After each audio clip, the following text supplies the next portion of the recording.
ma olin seal lennukis, olin maandumas, ma olin nagu okei, aga ma ei tea päriselt, kes mulle vastu tuleb. Ma ei tea tegelikult, kas see on päris organisatsioon, et ma ei tea keda, kes neil oleks käinud väga. Kas oled mõelnud minna välismaale õppima?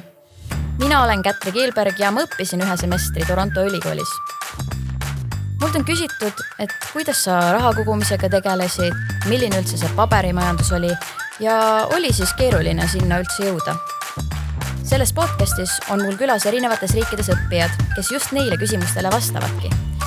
Et ta ikka teaks, kuidas minna välismaale õppima. Tere, head kuulajad, vaatajad. Kui te olete meid varem vaadanud, siis te näete, et meil on täna natuke teistsugune setup. Ja see on sellepärast, et meil on täna külas lausa 2 inimest, Sten Leinasaar ja Marilyn Hindre. Tere! Tere! Tervist! Kus te õppisite? Mina õppisin Hongkongis Lipochun United World Colleges. Ja mina õppisin Singapuris United World College Southeast Asia. Ühesõnaga, te olete siin sellepärast, et te õppisite sama programmi kaudu. Kas te tahate sellest programmist natuke rääkida? Ja, ma võin sellest otsa lahti teha, et UWC United World College on see maailma mastaapne organisatsioon, et 18 kooli hetkel üle maailma ja põhimõtteliselt igas riigis on selline national komitee, kus saad inimene saab kandideerida õpilane ja sealt tehakse valik, et kuhu kooli siis stipendium nagu antakse. Aga koolid üle maailma teevad national komiteedele stipendiumi pakkumised. Et mis õpilasi, kus riigis nagu tahavad oma kooli kokku tuua, et oleks võimalikult selline diverse eesti keeles, selline mitmekesine nagu background. Et jah, see on esmane see otsa lahti tegemine. Ja, vot. Ja siis neid koole ongi absoluutselt igal pool, Aasias, Euroopas, Afrikas, Ameerikas. Et Eestist on ka mindud vist suht igale poole, aga vist Afrikasse veel ei ole. Ja veel ei ole, siin on stipendiumi. Aga kas seda saab ise valida, mis kooli sa lähed või kandideerimise käigus, siis sa kuidagi juba sind nagu määratakse kuhugi?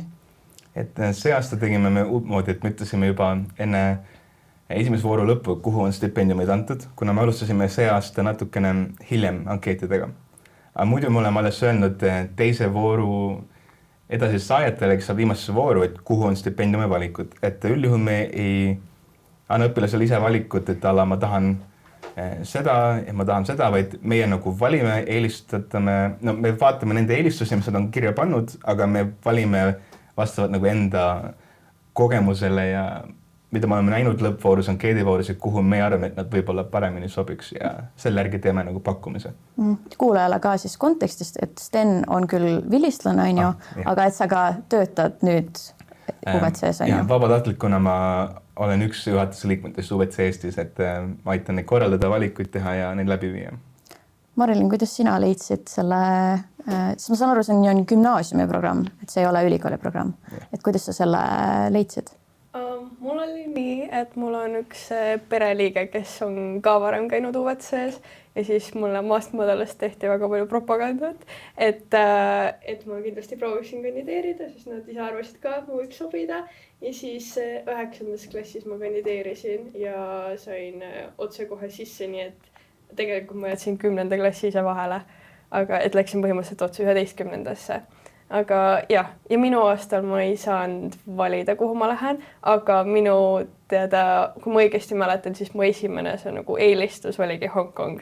Nii et mulle valiti siis see, mis ma ise tahtsin. Sten, kuidas sina algselt leidsid selle? Minu jutt ei ole selline propagandalaadne, aga ma tean, et ma olin Nõure gümnaasiumis enne ja ma olin 11 klass see hetk. Ja viimasel tähtaja päeval ma vaatasin alles oma e-kooli, meil oli stuudium e-kool, ma ei mäleta. Aga seal oli kiri õppejuhatajalt, et välismaal õppimise kandideerimine, et kui huvi pakub. Ja see õhtu ma ei tahtnud rääkida oma toakaaslasega üldse. Ja ma mõtlesin, sa mõtlesid, tead, ma teen ankeedi selle asemel. Jah, täpselt nagu ma ei viitsida täna rääkida, kõrvalapid pähe ja hakkasin täitma. Ja sealt ta veeres ja sain teise voorus, ma olin nagu, okei, 3. ei saa, sain 3. Niikuinii ei saa sinna kuhugi Singapuri või see hetk oli ka Norra.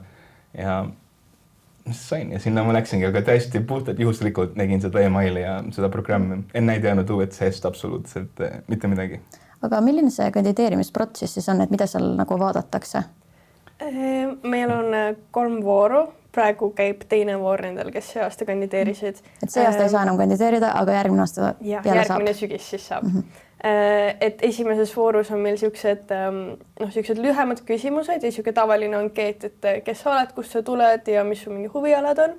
Ja siis siuksed küsimused väga avaratel nagu maailmateemadel ja teemadel, mis on nagu väga isiklikult sinu kohta või sinu nagu mõttemaailmast. Teine voor on üsna sarnane, aga siis sa pead vastama pikemas formaadis nagu esseedega, aga samamoodi me oleme küsimused ette. Ja siis 3. voor on koha peal, kas tavaliselt Tartus või Tallinnas 2 päeva ja siis see on nagu siuke väike laager, kus vilistlased siis korraldavad siukseid ülesandeid või vestluseid ja siis vaatavad siis oma silmaga need kandidaadid üle. Tavaliselt, kui minnakse välismaale õppima, siis rahastusega on nagu probleeme, et ei tea, kus stipendiumi saada, kust raha saada. Ma saan aru, et UWC-s on selles suhtes vist päris hästi, et teil on ju siuke suur stipendium.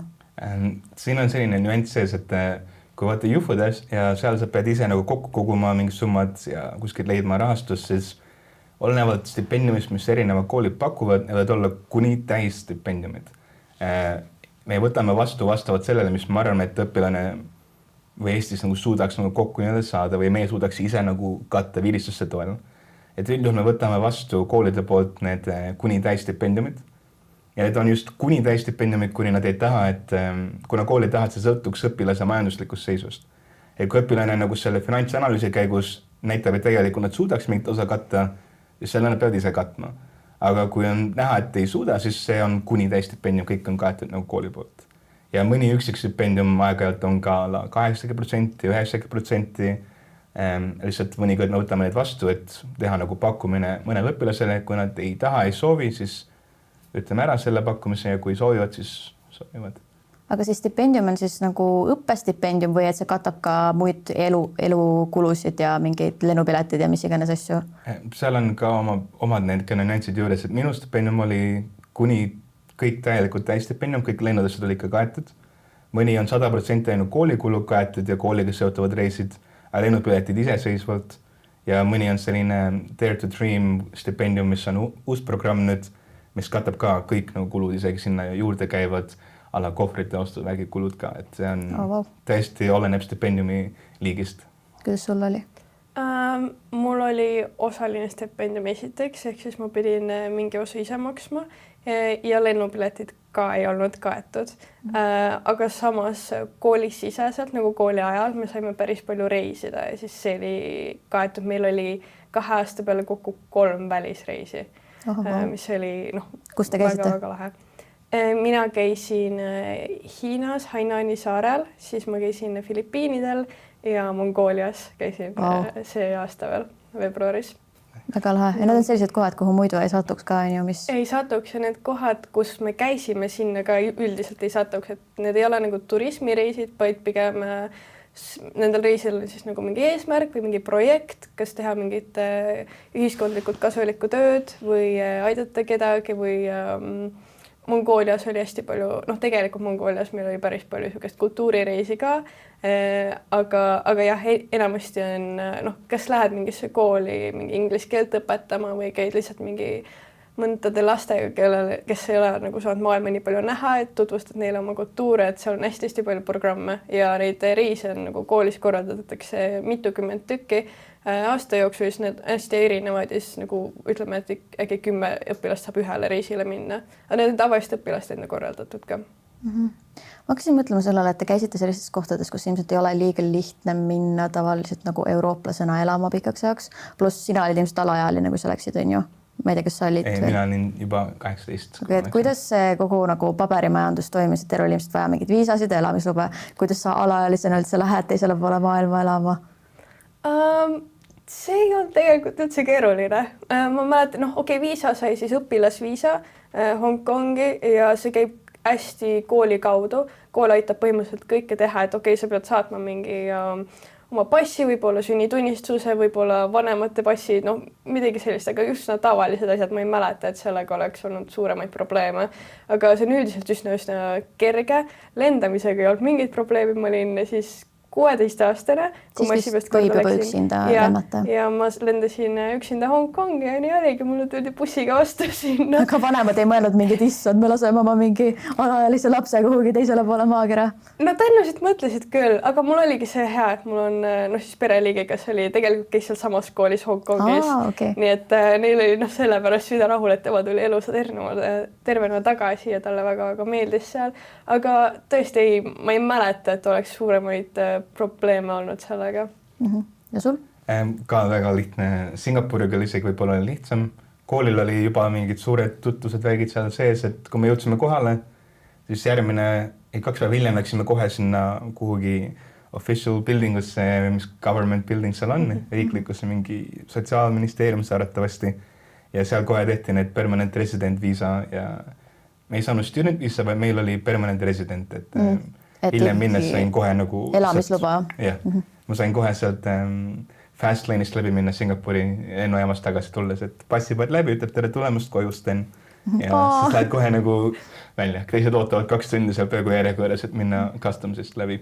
Aga jah, hästi kooli poolt hallatud, international selle office poolt, UEC poolt hallatud kõik, et see on nende poolt korda tehtud kõik. Okei, see on väga hea. Nad on hästi harjunud ka sellega, et need koolid ongi mõned on ainult rahvusvahelised, meie koolis oli kohalikke ka päris palju, aga nad teevad iga aasta seda ja eurooplastega on lihtne ja eurooplastel on üldiselt tugevad passid, aga absoluutselt ükskõik mis riikidest on meil õpilasi ja nad saavad kõigega hakkama ja kõik saavad tulla, et nad on hästi-hästi kogenud selles. Kuidas teil elukoha leidmisega läks, et kas kooli poolt oli mingisugune ühikas, mingisugune selline asi või kuidas te? Koolides on ühiselamus elamine. See ongi selle programmi siis mingi ühine. Et koolis elad ka seal, et ala UEC nagu kommuun tekib sinna, et Singapuris meil oli kokku on üle 3000 inimese seal koolis, seal on ka see vist ainukene UEC kool, kus on ka lasteaed ja algklassid. Ülejäänud koolides on ka ainult nagu põhimõtteliselt 11-12 klasse IB-programm. Meil oli kõik selles, ühiselamus oli kokku meid umbes 100 inimest. Aga ka erinevatest klassidest, et mõned olid seal 7., 6., 8., et aga hästi selline mitmekülgne elamine oli. Et Singapuris on omamoodi ja teistes koolides on vist natuke teistmoodi ühikad. Meil oli natuke väiksem kool, meil oli 250 õpilast kokku 2 aasta peale siis ja meil on 4 toad, niimoodi, et igas toas on 2 kohalikku, 2 rahvusvahelist õpilast, 2 tükki on esimesel aastal, 2 tükki on teisel aastal, niimoodi nad üritavad hästi-hästi mitmekesiseks teha neid tube, aga ja kõik on campuses, koolimajast umbes 1-2 minuti kaugusel, nii et kõik on hästi seal koos, me sööme alati ühes kohas ja näiteks kohalikel siis ei lubatud minna näiteks niisama ööbida oma kodus, et tekikski sellist kommuunitunnet rohkem, et kõik oleks hästi ühendatud ja ei tekiks nagu mingit barjääri kohalike ja rahvusvaheliste vahel. Ma olen kuulnud, et Aasias on tihti see, võib-olla on Ameerikas ka, et ikkagi ülikooli linnakut üritatakse teha nagu omaette sükseks linnaks või et see nagu ühikaselad on ka süke nagu omaette kommuun ja nii sellest. Jah, meil, nad üritavad teha seda, aga meil ja enamus UVC-des niimoodi ongi, sest et UVC-d on tihtipeale hästi isoleeritud või nad on nagu mitte linnas siis. Meil oli Hongkongi UVC on üks eriline siis selle poolest, et me oleme väga-väga linnas ja et siis päris Hongkongi kesklinna saada, see on võib-olla kõige rohkem 45 minutit metrooga sõita ja sa oled päris seal kesklinnas.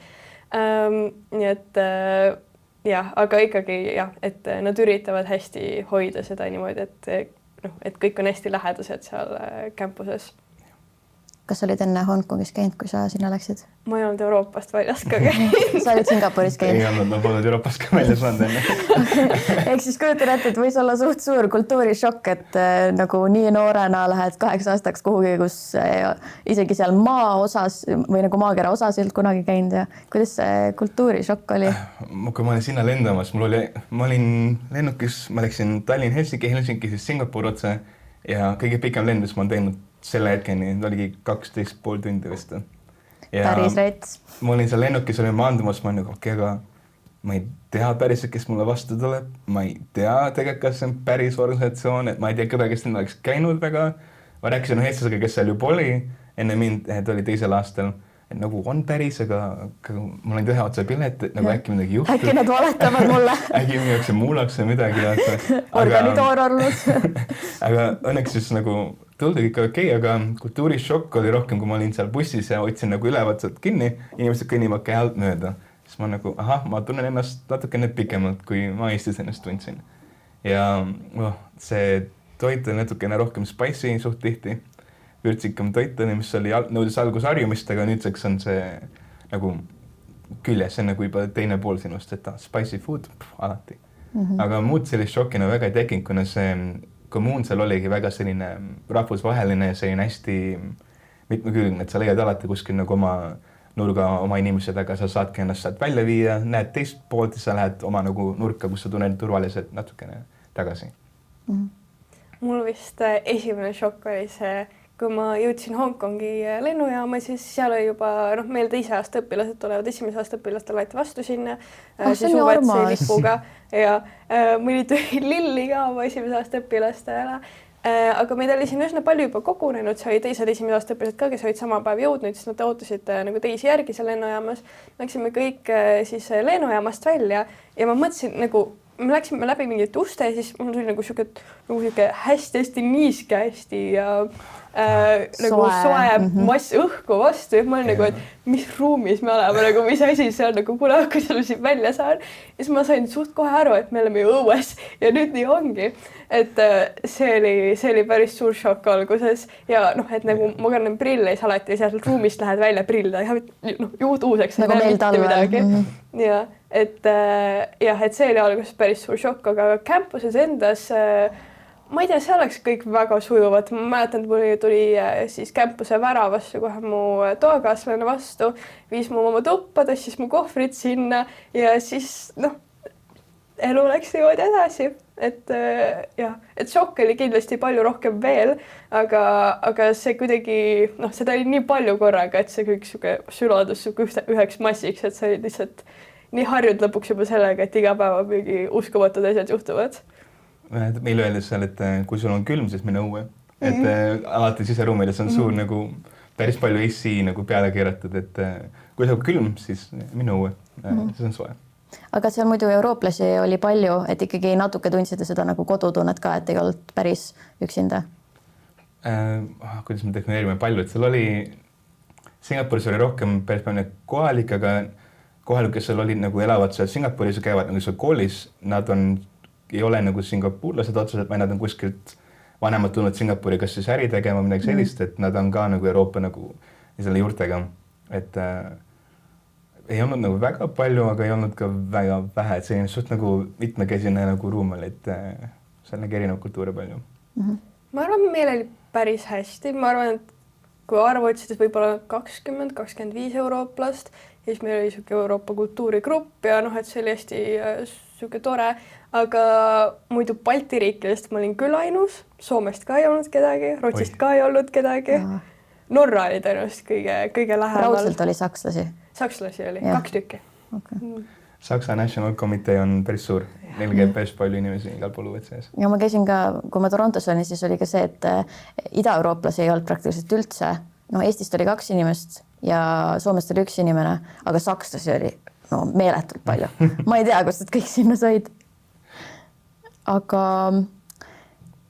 te käisite tõesti väga erinevates riikides ja mõtlen ka sellele, et ma kujutan ette, et need gümnaasiumid, olgugi, et need on tegelikult nagu see sama programmi koolid, need võisid olla väga erinevad. Kas sa tahad natuke rääkida sellest, milline see kool oli? Või kuidas ta nagu võib-olla võrdleks seda Eesti kooliga? Mis mu selline suurim, Eestis on ka nüüd IBM süsteemides koole päris mitu, aga ma polnud enne IB-st midagi kuulnud. Ja kui ma läksin sinna, siis öeldi, et okei, sa pead valima omale 6 nagu ainet, mida sa tahad õppida. Siis ma olin natukene segaduses, et okei, aga ma olen harjunud umbes 12-13 ainet tegema nagu nädalas, et mis mõttes ainult 6, et kuidas see nagu ära jagatakse.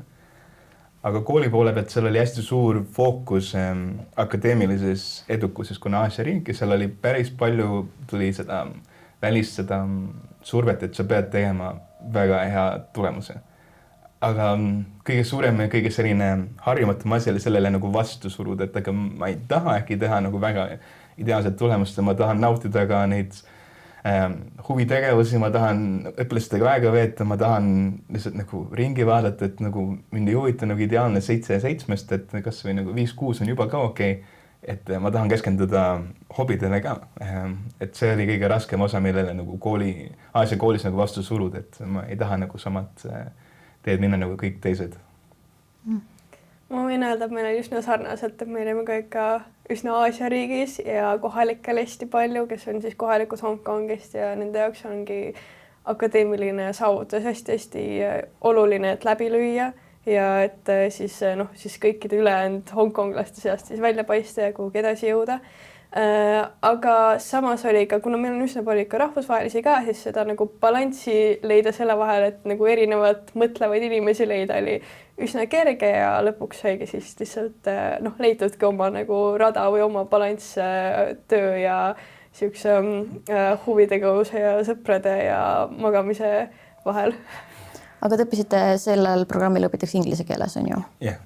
Ja see koolide poole pealt Singapuri kool on üks nagu suuremaid Singapuri UWC koole. Et tal on 2 campus Singapuris. Tal on Dover campus ja East campus. Mina olin East campuses. Et mõlemal nagu selle campusel on päris palju ressursse võrreldes mõne väiksema UWC kooliga kuskil mujal.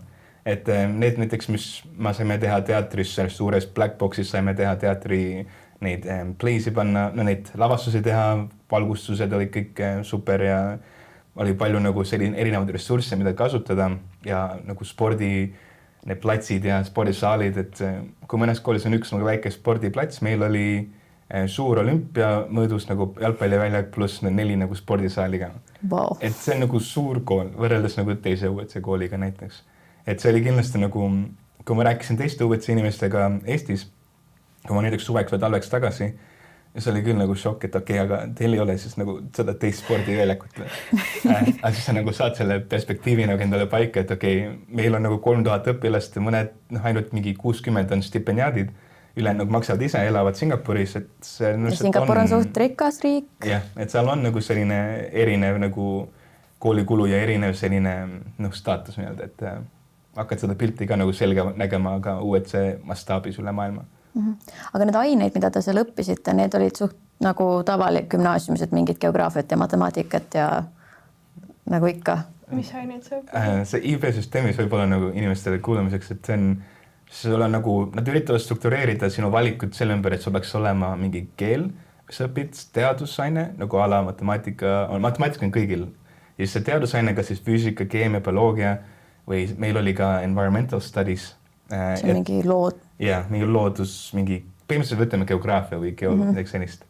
Et põhimõtteliselt teed valiku 6 ainet erinevatest nagu gruppidest. Mul oli füüsika, matemaatika, inglise keel, eesti keel, self-taught, nagu mul oli juhendaja Eestis. Ma mõtlesin, kuidas sa Singapuris eesti keelt õppisid. 3 nädalas rääkisime ja siis mul oli teater ja psühholoogia. Väga huvitav. Ja sa võid valima 3 tükki standard levelil ja 3 kõrgemal levelil. Okay. Ja siis kohustuslik TOK, filosoofia.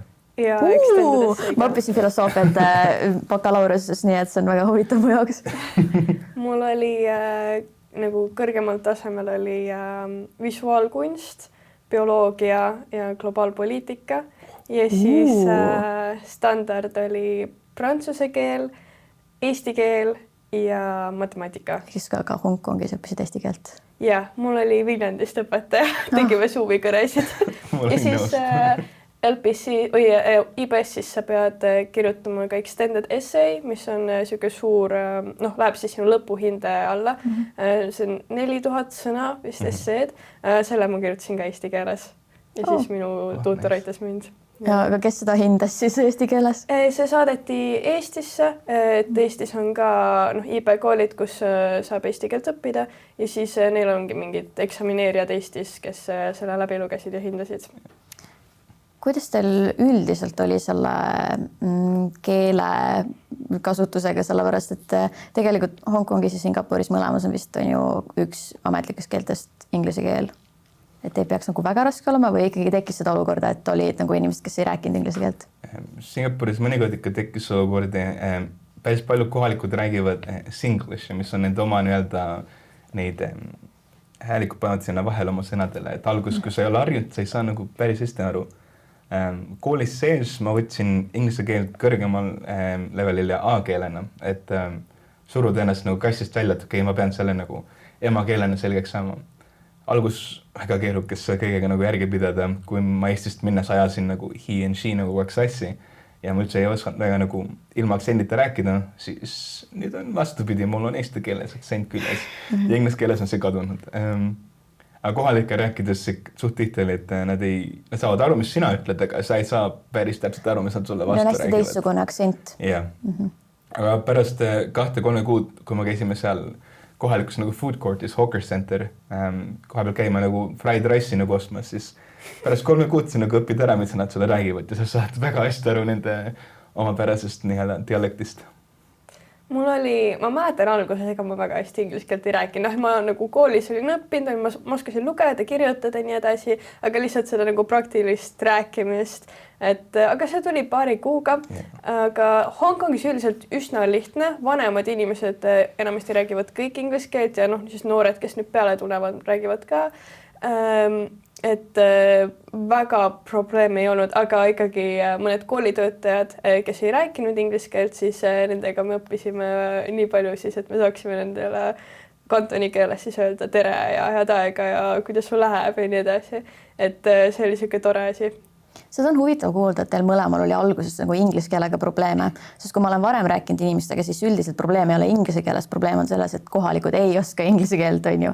Et tavaliselt nagu, kui sa ülikoolis lähed, siis võib-olla juba räägid inglise keelt. Aga see on nagu huvitav, et ikkagi said hakkama ja ei tekkinud nagu probleeme. Me pidime tegema neid reflection, peegeldus, mis eesti keeles on, reflection nagu videosi oma nagu blogi jaoks, mis me pidime tegema selle IBS meil oli CAS, mis on Creativity Action Service.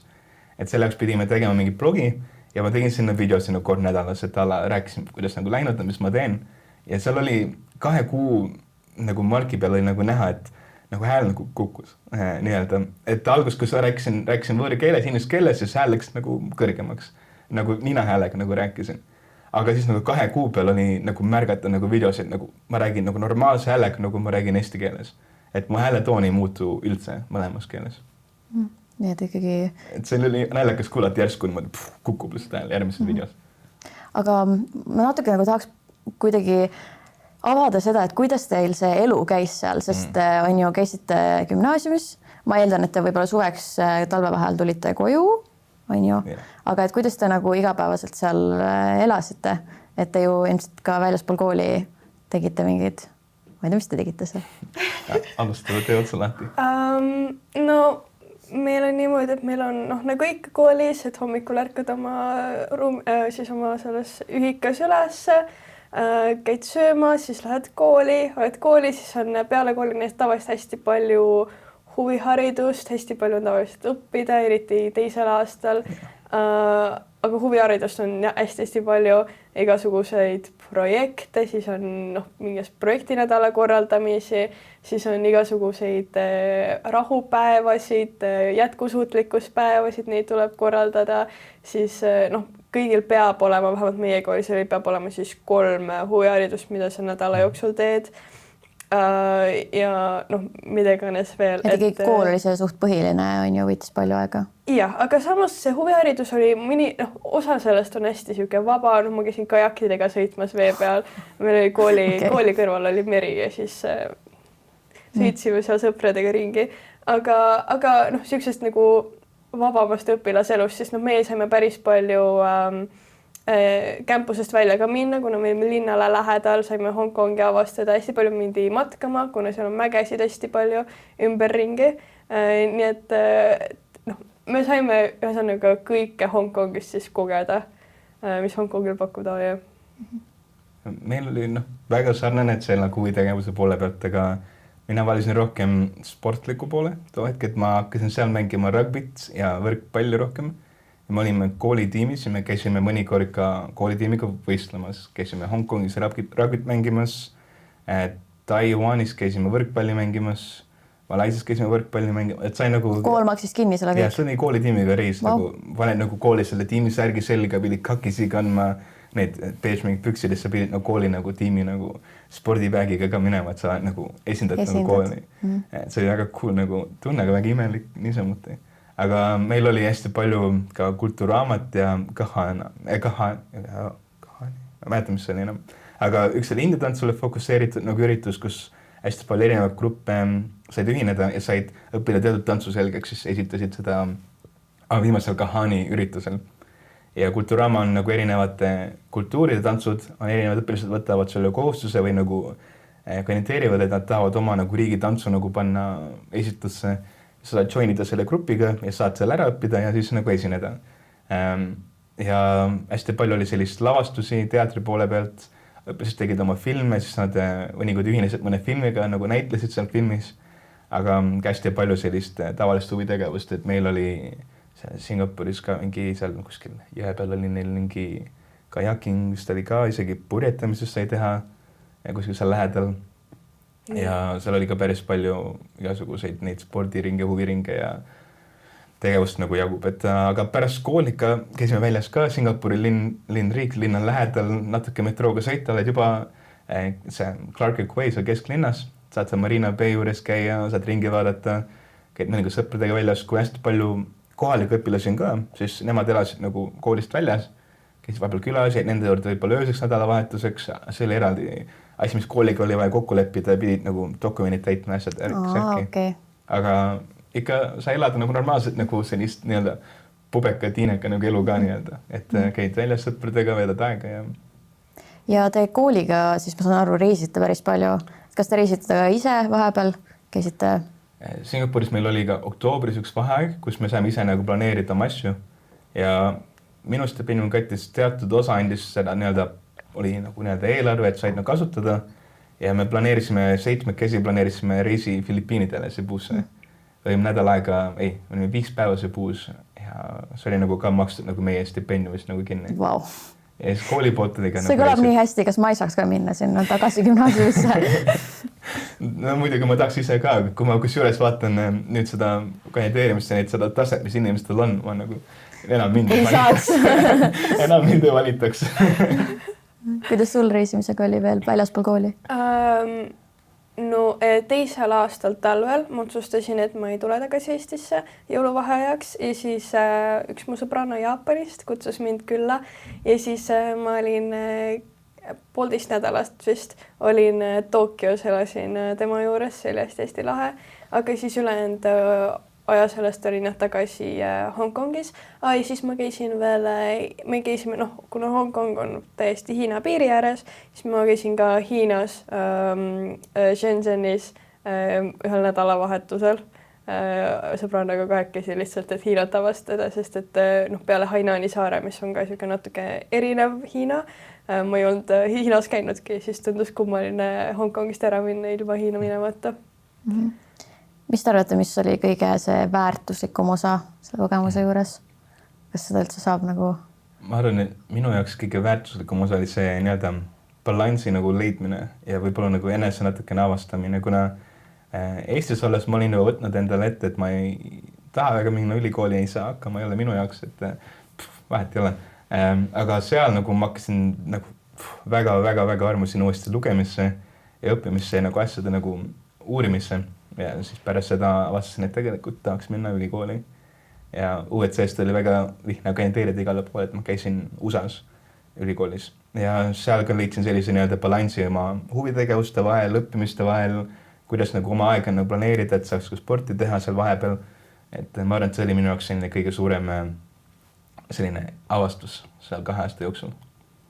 Ma ütleks, et kindlasti kogu see kogemus ja kogu see nagu see isiklik nagu kasvamine, et kuidas sa nüüd järsku elad uues riigis üksinda või nagu siis iseseisvalt enam-vähem ja kõik uued inimesed ümber ja nii edasi, aga ma arvan, et üks kõige suuremaid väärtusi on sõbrad, mis ma sealt sain, et see on täiesti uskumatu, et ma võin ükskõik kuhu maailmas minna ja kirjutada kellelegi, et ma olen nüüd siin, et saame kokku, et see on nii palju inimesi ja täiesti ümber terve maailma, et see on nagu teeb maailma lihtsalt kuidagi nii suureks ja väikseks korraga. Aga seda tunnet ei olnud kunagi, et nii raske on, et lähen koju, pakin asjad ja head aega? Mul vist ei olnud ja ma arvan, et vähemalt nagu UVC koolid on nii nagu valmis ka selleks, et võib-olla õpilased ei saa akadeemiliselt alguses hakkama või ei saa nagu mentaalselt hakkama ja nad teevad seda iga aasta, et iga aasta tulevad õpilased täpselt sama nagu taustaga või sama looga ja nad lihtsalt on väga head nagu toetamises ja et siis tagasi ree peale sind aidata. Kindlasti oli hetki, kus oli nagu, see on nagu raske, et kõik nagu need tähtajad on nagu samaaegselt, sa pead tegema reporti sinna, sinna, sa pead seda tegema, sa pead sinna minema, sul on vaja selle sõbraga kokku saada, sul on kogu aeg kõik asjad on nagu samaaegselt. Aga pärast seda kõike sa nagu, mina sain sellega hakkama, ma olen ikka palju tugevam, kui ma alguses arvasin. Aga see IB viimane aasta on kindlasti nagu väga, väga nõudlik, eriti kui sa teed ülikooli neid application'e täidad, esitad ära lõputööd, kirjutad nii-öelda ja sa teed neid eksamite valmistusi, et kindlasti nõuab palju, aga selle ikka sa tunned, et on raske, aga kõigil on, et sa saadki selle üle nagu bondida teistega, kuule, mul on ka väga raske, mul on ka, lähme sööme Hawkersis chicken fried rice'i, lähme. Nii et ikkagi lõpuks soovitate teistele kindlasti. 100%. Usuvatav. Kui keegi meie kuulajatest vaatajatest tahab selle kohta rohkem teada või teilt midagi küsida, kus nad teiega kontaktile jäävad või kirjutab otse UVC-sse?